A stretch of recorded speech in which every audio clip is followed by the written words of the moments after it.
కుట్టి కొంచెం బొద్దుగా ఉండేది. స్కూల్లో తన ఫ్రెండ్స్ అందరూ తనని చూసి నవ్వేవారు. పాపం కుట్టి చాలా బాధపడేది. అలాగని సన్నగా అవ్వాలని నిర్ణయించుకుంది. కష్టపడటం మొదలు పెట్టింది. జిమ్లో చాలా రోజులు చాలా కష్టపడింది. అలా కొన్ని రోజులకు తన అనుకున్నదానికంటే సన్నగా అందంగా అయింది. స్కూల్లో ధైర్యంగా నడవడం మొదలు పెట్టింది. తనని చూసి నవ్వినవాళ్లే ఆశ్చర్యపోయేలా మారిపోయింది. సంకల్పం గట్టిదైతే ఏమైనా సాధించవచ్చని కుట్టి నిరూపించింది. మరి మా ఈ కుట్టి కథ మీకు నచ్చితే ఛానల్ సబ్స్క్రైబ్ చేసుకోండి. కుట్టి తన స్కూల్ పూర్తి చేసుకుని ఇంటికి వెళ్తూ రోడ్డుపై నడుస్తూ ఉంది. ఇంటివైపు వెళ్లే ఆ మార్గంలో ఒక్కసారిగా రోడ్డు పక్కన ఒక చిన్న కుక్క కూర్చుని బాధతో విలవిలలాడుతున్నట్టు ఆమె గమనించింది. కుక్క కాళ్లకు గాయమై రక్తం కారుతుండటం చూసి కుట్టికి చాలా బాధ వేసింది.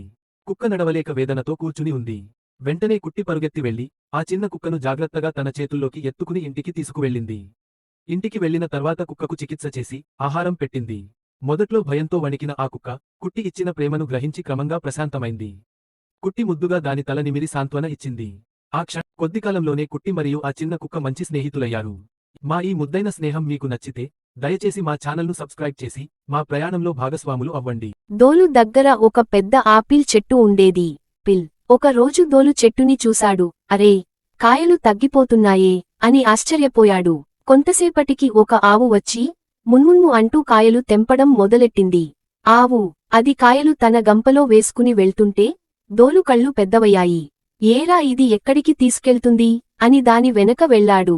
చివరికి ఆవు గూడెసెలోకి వెళ్ళింది. అప్పుడు దోలు అర్థం చేసుకున్నాడు. ఆహా, ఇవన్నీ తన పిల్లల కోసం తీసుకెళ్తోందే. ఒక రోజు బాగా వర్షం పడింది. వానచుక్కలతో గొడుగు. ఆవు అయోమయంలో పడింది. కాని మన దోలు హీరోలా వచ్చి వర్షంలో కాయలు తీసుకొచ్చి ఆవులకు ఇచ్చాడు. ఆవులు హ్యాపీగా అంబా అని మ్రాగేను. ప్రేమను తెలిపే ముఖం.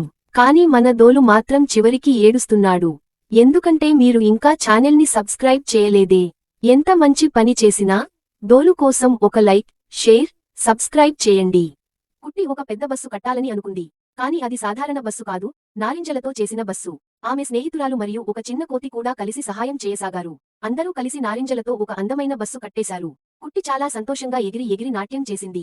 తర్వాత కుట్టి ఆ నారింజ బస్సును నడపడం మొదలు పెట్టింది. వావ్, ఎంత ఎక్సైటింగ్గా ఉందో. కాని అకస్మాత్తుగా బస్సు చెడిపోయింది.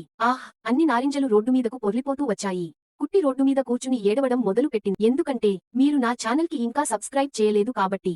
అందుకే కుట్టి మళ్లీ నవ్వాలంటే వెంటనే సబ్స్క్రైబ్ బటన్ నొక్కేయండి. ఈ తాత పుచ్చకాయలు పండిస్తూ ఉండేవాడు. ఈ ఏడాది చాలా ఎక్కువగా పండాయి. వాటిని తీసుకెళ్లి సంతల్లో అమ్ముకుని వచ్చేవాడు. కాని ఈసారి ఎంత అమ్మినా చాలా ఎక్కువగా మిగిలిపోయాయి. వాటిని ఏమి చేయాలా అని ఆలోచిస్తే ఒక అద్భుతమైన ఆలోచన వచ్చింది తాతకి. పుచ్చకాయలతో ఒక మంచి ఇల్లు నిర్మించుకున్నాడు. ఇంకా కొన్నింటి మిగిలిపోయాయని ఆలోచించి వాటితో ఒక కారు కూడా నిర్మించుకున్నాడు. మరి ఈ తాత పుచ్చకాయల ఇల్లు, కారు మీకు నచ్చితే వెంటనే మా ఛానల్ సబ్స్క్రైబ్ చేయండి. వీడియోని లైక్ చేయడం మాత్రం మర్చిపోవద్దు. దోలుకి ఒక పానీపూరీ బండి ఉండేది. రోజూ చాలా మంది పిల్లలు వచ్చి అక్కడ పానీపూరీ తినేవారు. కాని ఒక రోజు ఎంత ఎదురు చూసినా ఒక్కరు కూడా రాలేదు. అన్ని పానీపూరీలు అలాగే మిగిలిపోయాయి. దోలు చాలా బాధపడ్డాడు. ఇన్ని పానీపూరీలు ఏం చేయాలి అని ఆలోచిస్తుంటే అతనికి ఒక అద్భుతమైన ఆలోచన వచ్చింది. పానీపూరీలతోనే ఒక పెద్ద పానీపూరి బండి తయారు చేశాడు. దాన్ని చూసిన పిల్లలు చాలా సంతోషంగా వచ్చి మళ్లీ పానీపూరీలు తిన్నారు. మీరు కూడా పానీపూరీ లవర్స్ అయితే కామెంట్ చేయండి. మరి మనోడి పానీపూరీ బండి నచ్చితే లైక్ చేయండి. సబ్స్క్రైబ్ చేయడం మర్చిపోవద్దు.